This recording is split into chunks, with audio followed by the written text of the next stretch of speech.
বাংলাকে কার্যত বিরোধী শূন্য করে তোলাই নয়, তৃণমূল এক আশ্চর্য রেকর্ডও করে ফেলল। লোকসভা ভোটের বাজারে একেবারে জাতীয় রেকর্ড।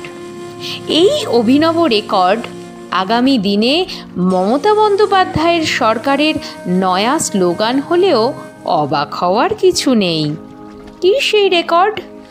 অষ্টাদশ লোকসভা নির্বাচনে যেসব পার্টির 2 অঙ্কের সাংসদ সংখ্যা রয়েছে তাদের মধ্যে 1 নম্বরে তৃণমূল। না, জয়ের নিরিখে নয়, প্রমীলা বাহিনীর সাফল্যের নিরিখে। ব্যাপারটা কেমন? সারা দেশে একমাত্র তৃণমূলেরই মহিলা রাজনীতিকরা সবচেয়ে বেশি জয় পেয়েছেন। বাংলায় লোকসভা ভোটে 29টা সিট পেয়েছে, তার মধ্যে 11 জনই মহিলা প্রার্থী। শতাংশের বিচারে যা 38, 12 জন মহিলা প্রার্থীকে দাঁড় করানো হয়েছিল এবার। বিষ্ণুপুর থেকে হেরেছেন শুধু সুজাতা মণ্ডল। বাকি 11 প্রার্থী রীতিমতো দাপিয়ে জিতেছেন নির্বাচনে।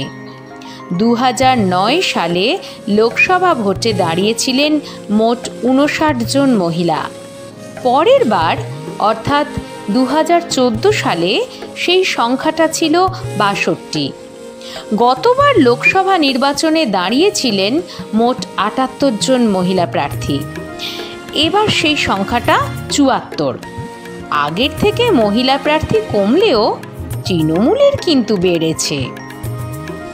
মমতা বন্দ্যোপাধ্যায়ের ক্ষমতায় আসার পর এই রাজ্যে মেয়েরা অগ্রাধিকার পেয়েছে অনেক ক্ষেত্রেই। শিক্ষা থেকে চাকরি সব জায়গাতেই মেয়েরা যাতে এগোতে পারেন সেই চেষ্টা করেছেন মমতা। রাজনীতির জগতেও সেই ছাপ রেখেছেন মমতা। তাঁরই ফসল এখন ফলাচ্ছে তৃণমূল। মালা রায়, কাকলি ঘোষ দস্তিদার, সায়নী ঘোষ, মহুয়া মৈত্র, প্রতিমা মণ্ডল, সাজদা আহমেদ, জুন মালিয়া, শতাব্দী রায়, শর্মিলা সরকাররা রীতিমতো দৃষ্টান্ত হয়ে উঠেছেন দেশের রাজনীতিতে। বাংলায় মহিলা প্রার্থীর জয় জয়কারের জন্য কেন মমতাকে গুরুত্ব দিতে হবে? বাংলার মুখ্যমন্ত্রী বিভিন্ন মহল থেকে রাজনীতিতে তুলে এনেছেন মহিলাদের। কেউ এসেছেন চলচ্চিত্র থেকে, কেউ আবার ছিলেন চিকিৎসক। শতাব্দী, জুন, সায়নীদের মতো শর্মিলা, কাকলিরা উদাহরণ হয়ে উঠছেন নতুন প্রজন্মের কাছে। সবচেয়ে বড় কথা হলো এরা অনেকেই দীর্ঘদিন ধরে রাজনীতি করছেন। মমতা এমন মহিলা সাংসদ বা বিধায়কদের দিয়েই যে বাংলাকে তুলে ধরার চেষ্টা করছেন তাতে আর সন্দেহ কি?